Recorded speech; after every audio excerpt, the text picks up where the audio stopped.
Okay, last example, example number 3. So we're going to do exactly the same. We're going to take this parabola that is in standard form, and we're going to need to graph it. So, same steps. Let's first figure out the vertex. Remember, your vertex is h comma k. H is paired with the x, k is paired with the y, and you always take the opposite signs. So, my h, instead of -4, is going to be a +4. My k, instead of +3, is going to be -3. So there's my vertex, 4, -3. 1, 2, 3, 4. 1, 2, 3. Next thing we need to do is we need to figure out what type of parabola it's going to be. Is it going to be a vertical parabola or is it going to be a horizontal parabola? So you look at the variable that's being squared. Here's our square. X is being squared. This tells me that it is a vertical parabola. So if it's a vertical parabola, here's my vertex. My axis of symmetry is going to go vertically. So axis of symmetry. Now, next thing we need to do is we're going to need to figure out the p-value, because the p-value is going to tell us which direction our parabola is going to open up at. And remember, the p-value, you take the coefficient of the non-squared variable and divide it by 4.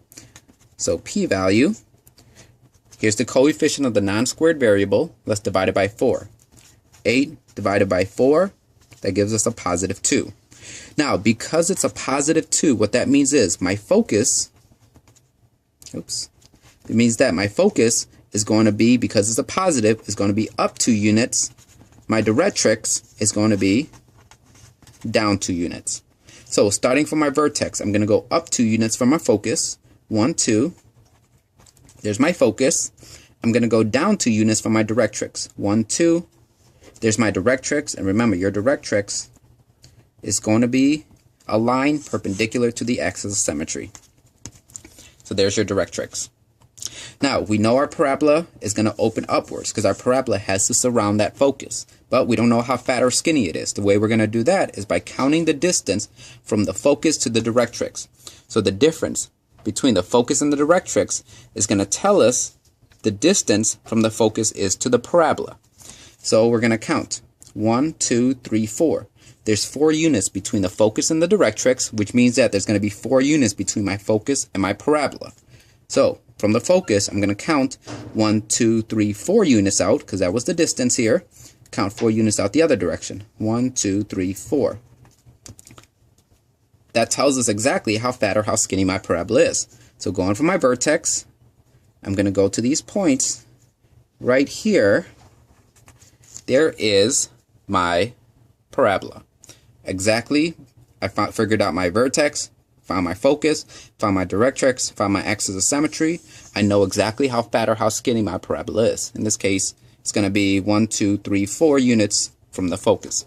Now, another thing I actually want to talk about, and this is actually sort of the beauty behind the focus, is imagine that this parabola was sort of a satellite dish.